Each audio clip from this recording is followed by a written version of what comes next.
tunataka sisi wote tunasema tunataka ile HELB, Higher Education Loans Board, si ndio? Pesa ya Higher Education Loans Board, kwanza tuondoe interest, kusiwe na interest yeyote. Na ya pili, hiyo pesa ni kidogo sana, inatakikana iongezwe ndio comrade waweze kuwa na pesa ya kutosha kulipa mambo yao ya elimu. Na jambo la and some other funds that are used to help a normal comrade, it is not actually fair. It is not fair to scrap our funds, which will, there are so many vulnerable comrades. Na hakuna mahali pengine tutapata pesa. Tunaomba kwa Bwana President, the issue of scrapping the HELB loan, kwanza wanafaa watuongezee. We believe the government has money. Kuna hustler funds tuliona zikipeanwa bure na hatujui kama zitarudishwa. Such money should be channeled to the most vulnerable. Serikali ya saizi ni ya hustler, so some have no money. Hustler fund inapeanwa, wanafunzi wengi hata we don't know whether we return it or we won't. But we, Mr. President, tunaomba tu our Honorable President William Ruto, uko na the Interior Secretary Kithure Kindiki, he is from Tharaka. Just let him help, has a lot of money from the national government.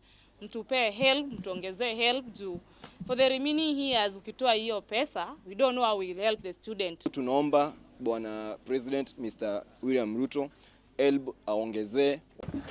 You know, one thing that has become very clear under this regime, we elected leaders who don't value education, and that is dangerous because education is the foundation of any serious country. Instead of building a system that gives every child an equal opportunity, what we are seeing now is a government creating bigger gap between the rich and the poor. A child from a wealthy family and a child from ghetto are no longer competing on the same level. Education is becoming expensive, university is becoming stressful, parents are struggling, and leaders are busy giving out of touch opinions instead of fixing the actual problem. I'm going to actually do something. I'm going to ban school uniforms in Kenya. I'm going to stop school uniforms in Kenya. These children cannot afford school uniforms. Europe, this is a colonial mentality for us to wear uniform. Uniforms are a colonial mindset. Greece banned uniforms. American schools don't wear uniforms. Some schools in London don't wear uniforms.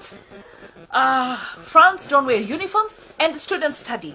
Honestly, sometimes I wonder whether some of these politicians actually understand the reality of Kenyan schools.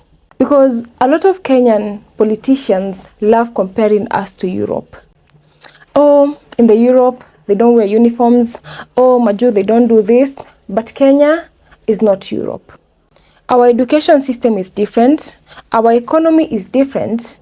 Our social classes are different. And if we are being honest, school uniforms actually help reduce class differences among students.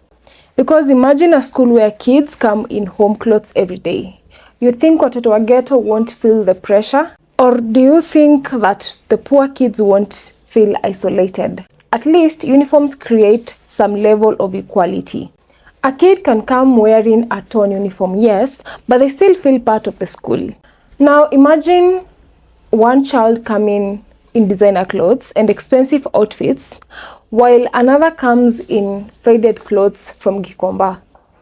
That environment alone can destroy a child's confidence. And then Passaris asks, how can a child and a poor family afford 30K? It's crazy. It's crazy. Now, that is actually the real conversation, because why are parents paying crazy amounts for uniforms in the first place? If anything, that's where leadership should focus. And then she suggests, it's crazy. Unless we get NYS to make these uniforms and we give them to the schools and we have one standard uniform and we get it to a low price of 2,000, 3,000, 4,000 shillings for a child. This is crazy. Good idea in theory. But realistically, how possible is that? Because we are talking about millions of students across the country, different school colors, different designs, different sizes. Can NYS genuinely produce uniforms for every child in Kenya? consistently? Or is this just another political statement that sounds good on camera? And recently, the president said he wants to create a system where needy students can be identified easily so sponsors can support them.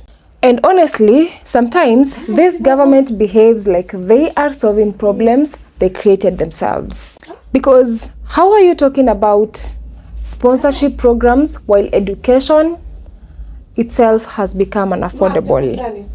You, who is going around donating more than 10 million weekly but cannot make education cheaper? You who removed free education benefits, you made university funding confusing, HELB became uncertain. And now, suddenly, you want to look like you're concerned. One of the biggest motivations for many students from poor families was knowing that if they worked hard in high school, at least kuna HELB, at least kuna support system, at least kuna ka pocket money ya survival in campus. And that hope seriously mattered, especially for kids from humble backgrounds. But today, students are scared, parents are frustrated, and the education system feels like a privilege instead of a right. And the saddest thing is this: when education becomes expensive, poverty becomes permanent. Because the rich will continue accessing quality education while the poor continue falling behind. And that is how a country slowly destroys its future. But of course, I want to hear from you guys. Do you think school uniforms should be banned? And how do you honestly rate the CBC system so far? Of course, make sure to engage with me in the comment section down below. Bye. Don't forget to subscribe.